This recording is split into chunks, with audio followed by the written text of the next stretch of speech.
Welcome to the deep dive. Hey, everyone. Today, we're jumping into a really incredible story. It's one that I think really hits home if you've ever felt like, am I actually good enough?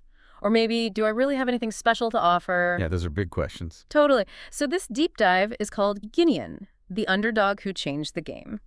And our mission today, it's basically to unpack how this one guy who seriously felt completely insignificant, like totally overlooked, how he stepped up and became what the story calls a mighty warrior. It's quite a transformation. It really is. So let me just ask you right at the start, have you ever had that feeling like you just don't quite measure up, maybe not strong enough or smart enough, or maybe just not cool enough to make a real difference? That feeling is surprisingly common, isn't it? That sense of not quite fitting the mold or wondering if the unique things about you are, enough, especially when you're facing something new or challenging. For sure. And Gideon's story, this ancient narrative, it speaks so powerfully to that exact feeling. Okay, so let's dive in. Who was this Gideon guy anyway? Let's set the scene a bit. Right. So Gideon lived during a really, really tough time for the people of Israel. They were being seriously oppressed, like ground down, by this powerful enemy tribe called the Midianites. And this wasn't just like, oh, annoying neighbors. This was severe stuff, right? Oh, absolutely. Imagine this. The Midianites were like these nomadic raiders. Think of them almost like a destructive swarm, they'd sweep in right around harvest time. The worst possible time. Exactly. They'd steal all the crops, take the livestock, burn whatever was left. It wasn't just about losing food or money. It created this deep, constant fear. It was psychologically devastating. Life was just miserable and scary. Wow.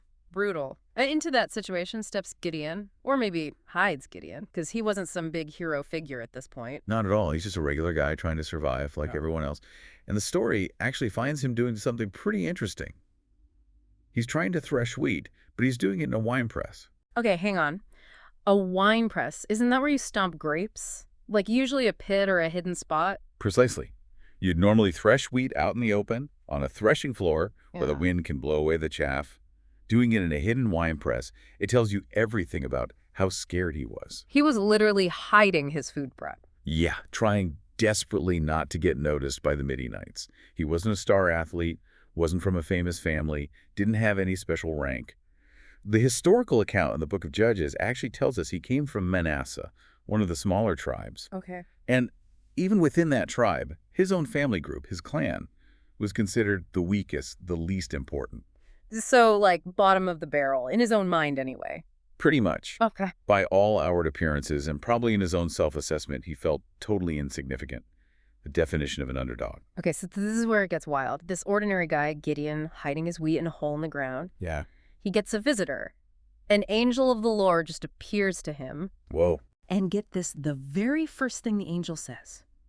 He looks at this guy hiding in fear and calls him a mighty warrior. No way. Seriously. Seriously. The account in Judges chapter 6, verse 12 says it clear as day, "The Lord is with you, mighty warrior." Can you just imagine Gideon's reaction? Yeah. I mean, he must have thought the angel had the wrong address. Like, mighty warrior, are you talking to me, the guy hiding from the bullies? He was probably looking around, right? Totally. Like, is there someone else here? A real warrior, maybe? I must have felt like some kind of bizarre joke. But this is where the story gets really, really interesting, I think. It hits on something huge about how we see ourselves versus how maybe God sees us. Okay, unpack that. Well, we tend to look at ourselves, right? Okay. And we see our flaws, our fears, our current situation. Gideon saw a scared guy hiding in a wine press. That's who he was in that moment. Right, based on the evidence. Exactly. But God, or the angel representing God here, sees something totally different. Sees potential. Sees not just who Gideon was, but who he could become. God saw a brave leader hiding inside that fear. So God's seeing the finished product, almost. Sort of, or at least the incredible potential. And that's not just about Gideon way back when. That's for us too right now. When you feel small or overlooked or just plain not good enough, maybe there's a potential, a mighty warrior quality inside you that you can't see yet, but it's there.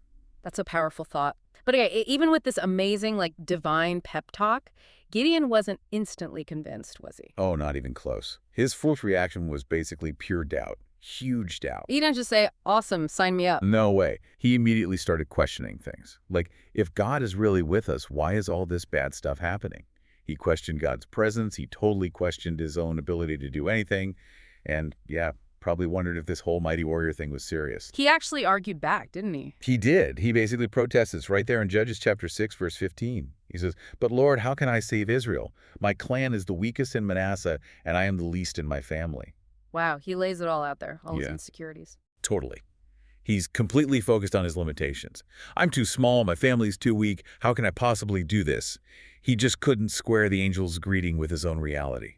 And the doubt didn't stop there. This is the famous part, right? The fleece tests. Ah, yes, the fleece. He wasn't satisfied with just the angel's word. He needed more proof, like tangible proof. So what did he do? Well, he put a piece of wool fleece out on the ground overnight. And he asked God, okay, if you're serious, make the fleece soaking wet with dew, but keep the ground all around it totally dry. That's specific. Super specific. Yeah. And guess what? In the morning, the fleece was drenched and the ground was dry. Okay, so that should be enough, right? You'd think. But Gideon, maybe still wrestling with it, asked for another sign. The very next night, he asked for the exact opposite. Seriously. What now? This time, he asked God to make the fleece completely dry and have the ground all around it be wet with dew. He's really pushing it. He is. Hmm. But amazingly, God does it again. The fleece stays dry, the ground is wet. Wow. Okay. So what do we take from that? Is it okay to, test God? Well, I think the big takeaway here is about God's patience. And maybe that it's okay to have doubts.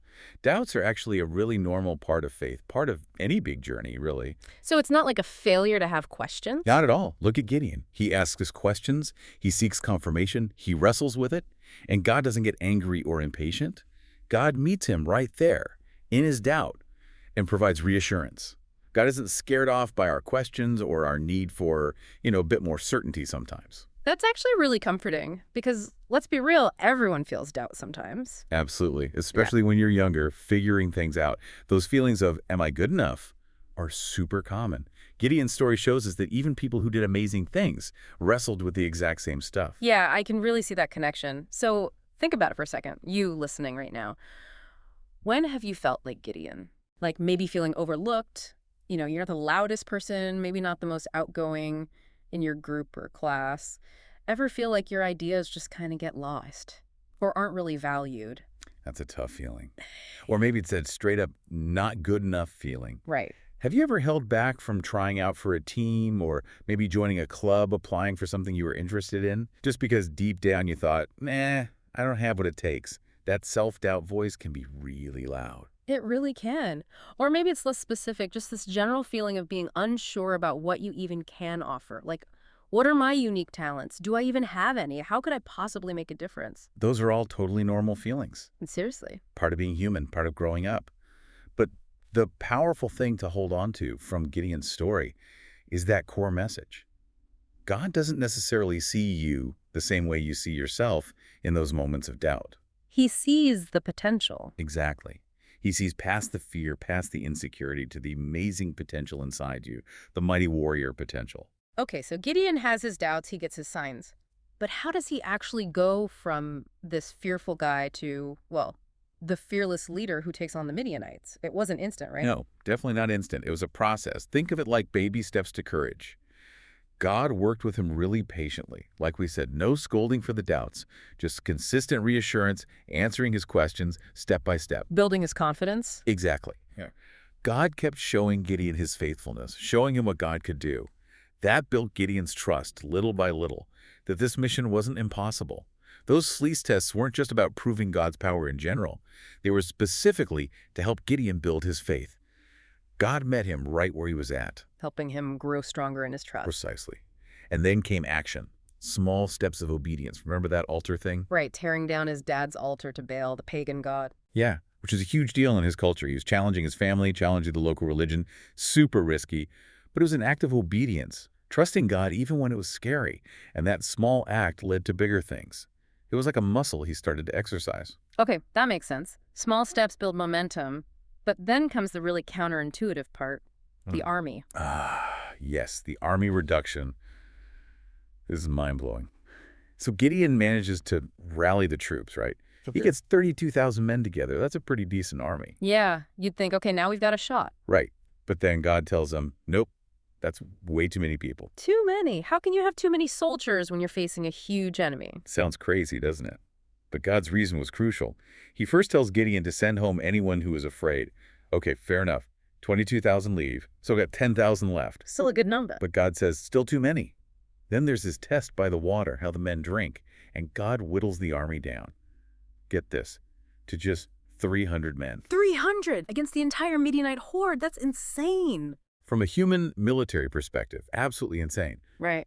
But God had a very specific purpose. He says it clearly in Judges chapter 7. He did it so that Israel couldn't brag later and say, my own strength has saved me. Okay, so it had to be obvious that God won the victory, not the army. Exactly. God wanted to make it unmistakably clear that the power came from him, not from human might or numbers. And the strategy? He gave those 300 men the trumpets, the torches hidden in jars, the shouting. Yeah. It caused mass panic and confusion in the enemy camp in the middle of the night.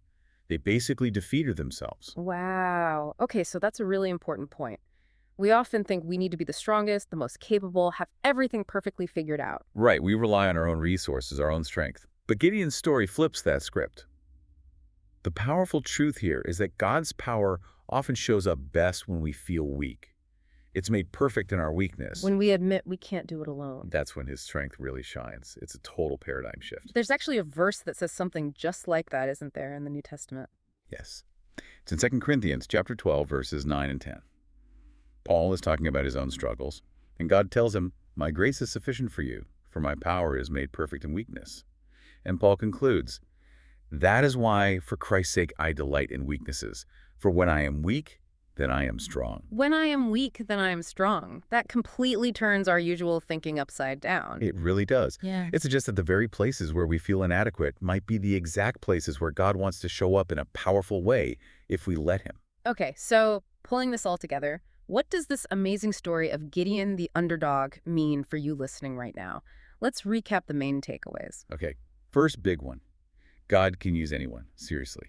Doesn't matter about your background, your family status, what you think your abilities are or aren't. He looks at your heart, your willingness. Yeah, not your resume or your popularity points. Second, it's totally okay to have doubts and fears. It's normal. God gets it. He's patient. He's understanding. And he'll help you grow through them, just like he did with Gideon. He meets you where you are. Third, and this is huge, God's power is way bigger than our weaknesses. He doesn't need us to be perfect or have it all figured out. He just needs us to be willing to trust him and take a step, even if our knees are shaking. Right. And fourth, those small steps matter. Small acts of obedience, small acts of courage, they can lead to really big things. Start where you are, with what you've got. Trust the process. Absolutely. So you might not be called to, lead an actual army against invaders. Probably not. Probably not. But God definitely has a purpose for you.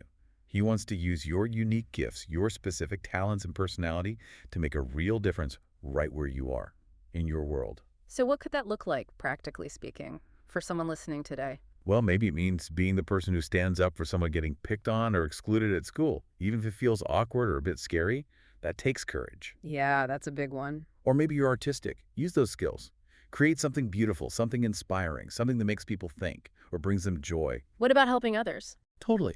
Volunteering your time, helping out a neighbor, serving at a local charity, showing practical kindness and compassion that makes a huge difference in people's lives. Or sometimes it's simpler, right? Just being a good friend, really listening to someone who's struggling, sharing a word of encouragement, letting them know they're not alone. Exactly. The point is, don't let those Gideon-like doubts, those fears of not being enough, hold you back. Try to trust that God sees incredible potential in you, even if you don't see it yourself right now.